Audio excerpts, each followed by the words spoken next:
Bonjour et bienvenue à cette vidéo numéro 7, soit la dernière de la semaine 2 de notre formation internationale en astronomie pour enseignants. Dans cette vidéo, nous allons parler des éclipses lunaires et les éclipses solaires. Alors, une fois qu'on comprend les phases de la Lune, on peut se demander pourquoi il n'y a pas d'éclipse à chaque mois lorsque la Lune, la Terre et le Soleil sont alignés. Et la réponse vient du fait que le système est en 3 dimensions. Alors ici, on voit le Soleil au centre, on voit la Terre sur l'écliptique, donc dans le fond, l'orbite de la Terre, l'écliptique est représentée par le trait bleu, et on voit l'orbite de la Lune à différents endroits sur l'orbite de la Terre. Alors, l'orbite de la Lune n'est pas dans le même plan que l'écliptique, en fait, elle est inclinée par environ 5 degrés par rapport à l'écliptique. Alors, la plupart du temps, ce qui se passe, par exemple, si on regarde ici, l'ombre de la Lune ne tombe pas sur la Terre, donc il n'y a pas d'éclipse solaire, et à l'inverse, la Lune ne passe pas dans l'ombre de la Terre, donc il n'y a pas d'éclipse lunaire.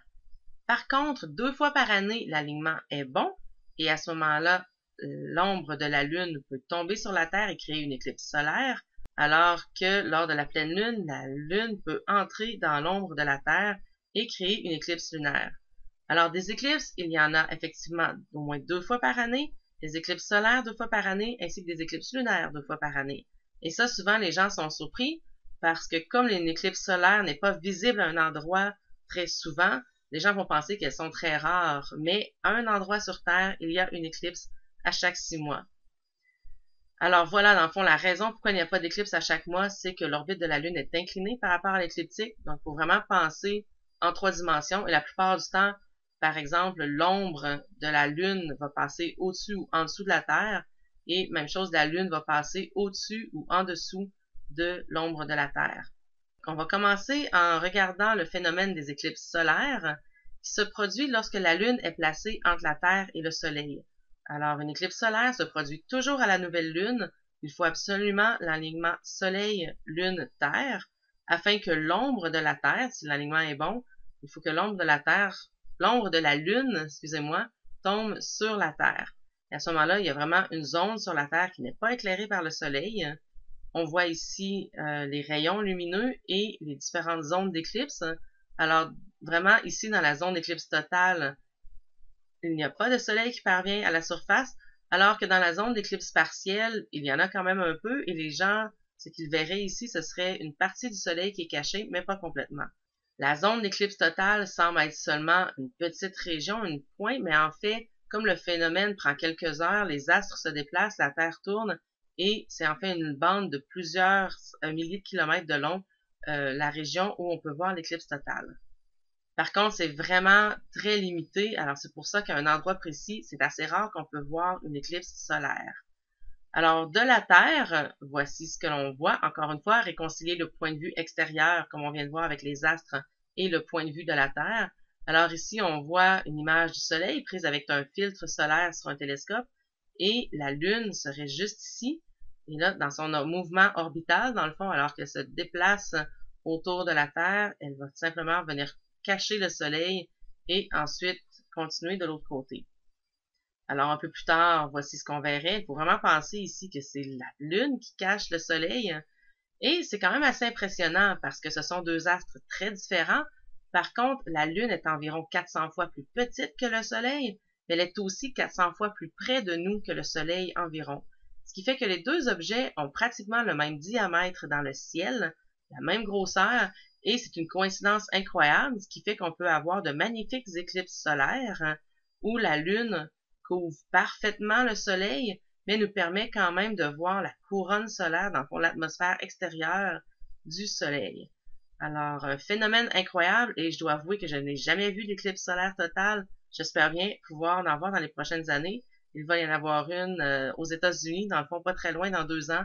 Alors, j'espère pouvoir aller l'observer. Je vous disais que les 2 objets sont de la même grosseur, les 2 astres sont de la même grosseur dans notre ciel, ils ont le même diamètre apparent dans notre ciel.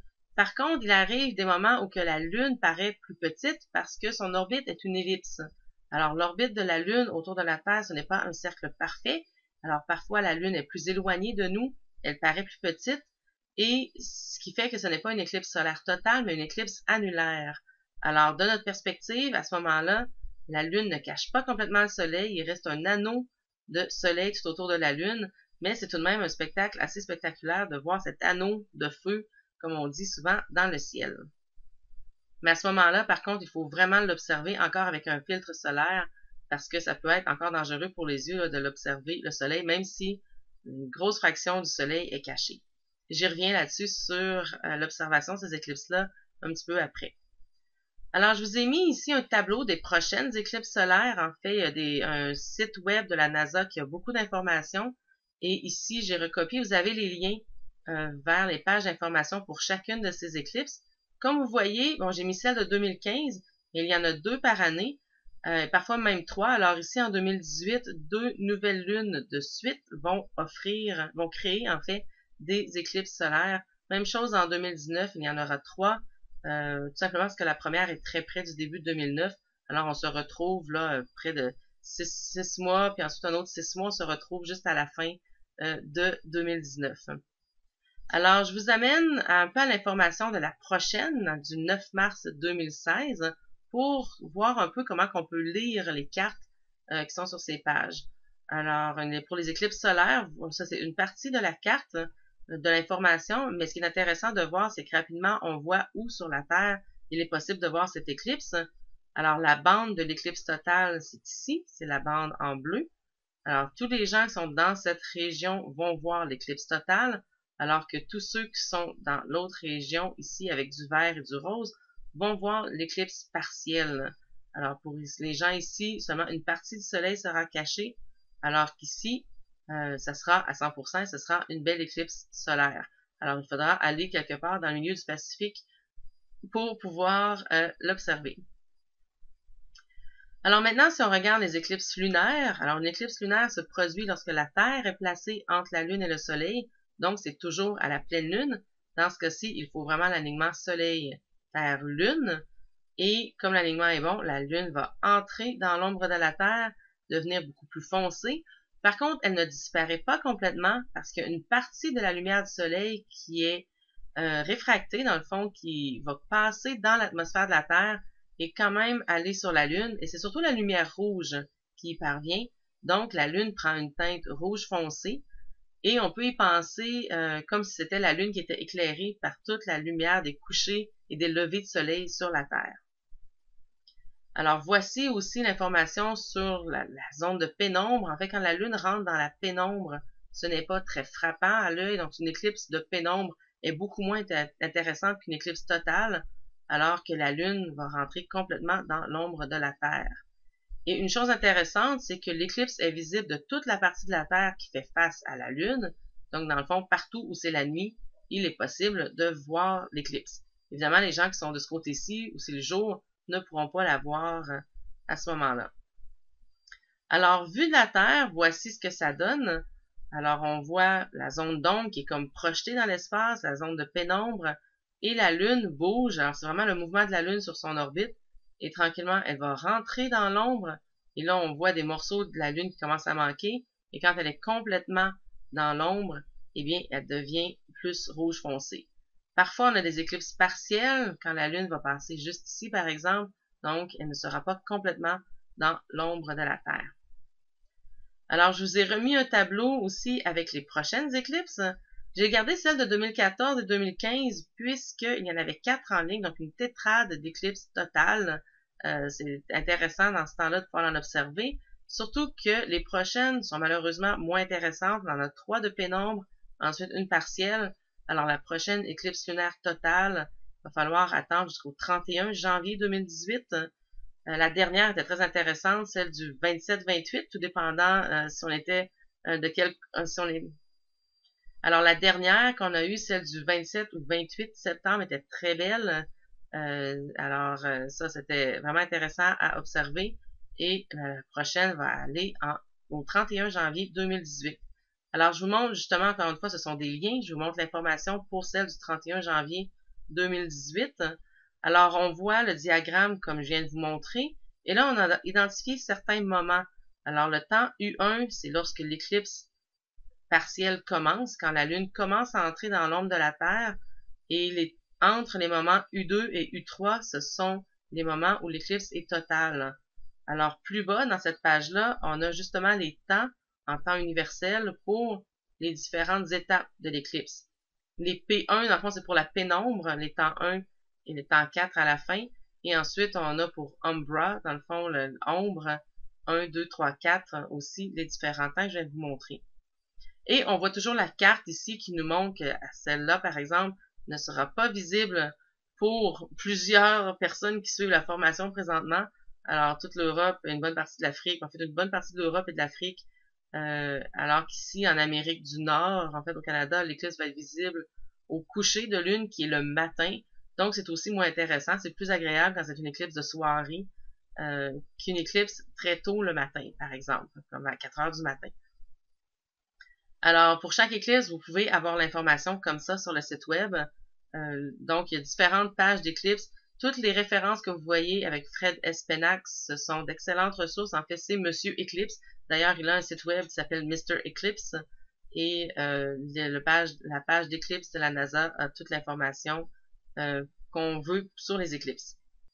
Alors, je termine avec ce tableau de comparaison des deux types d'éclipses. Alors, l'éclipse lunaire, l'éclipse solaire, ce qu'on observe vu de la Terre. Alors, une éclipse lunaire, nous observons la Lune, alors qu'une éclipse solaire, nous observons le Soleil. Le phénomène, une éclipse lunaire, c'est que la Lune passe dans l'ombre de la Terre, donc elle devient plus foncée. Une éclipse solaire, de notre perspective, c'est la Lune qui vient cacher le Soleil.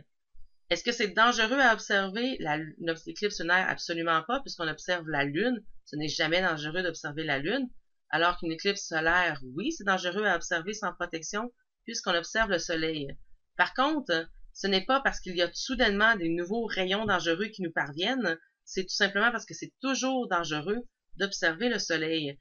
Et je vais toujours me souvenir quand je travaillais dans un centre d'interprétation en astronomie, lorsqu'il y avait une éclipse solaire partielle, une journée, les gens nous appelaient et nous demandaient si c'était vraiment dangereux, même dangereux d'envoyer leurs enfants jouer dehors cette journée-là.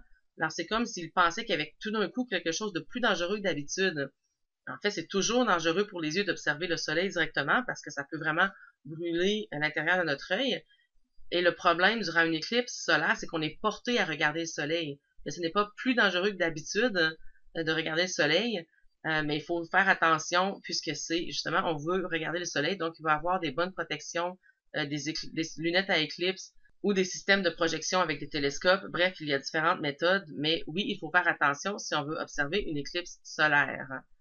Alors, quand on peut l'observer, une éclipse lunaire, c'est toujours de nuit, alors qu'une éclipse solaire, c'est de jour, on observe le soleil.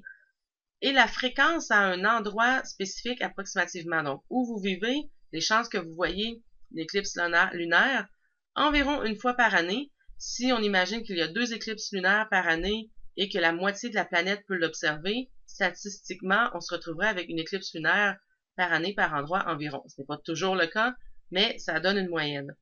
Par contre, l'éclipse solaire est beaucoup plus rare à un endroit précis, car la zone d'observation est plus restreinte. Alors, c'est ce qui termine mon information sur les éclipses, et c'est aussi ce qui termine la semaine 2 de la formation avec le système Terre-Lune-Soleil. Alors, nous avons vu plusieurs concepts qui sont assez de base, je vous dirais. En fait, certains de ces concepts sont quand même assez abstraits. La visualisation 3D n'est pas toujours évidente, mais c'est souvent des concepts qu'on voit dans des cours d'introduction en astronomie parce que ce sont des phénomènes que nous pouvons tous observer assez facilement. Alors, la Lune se voit facilement de partout sur la Terre. Les phases de la Lune sont facilement observées. Évidemment, la rotation, la révolution de la Terre, nous le vivons aussi, en particulier avec le phénomène des saisons, si on habite dans les régions plus éloignées de l'équateur. C'est ici que je termine la semaine numéro 2 et vous allez me retrouver la semaine prochaine. Merci.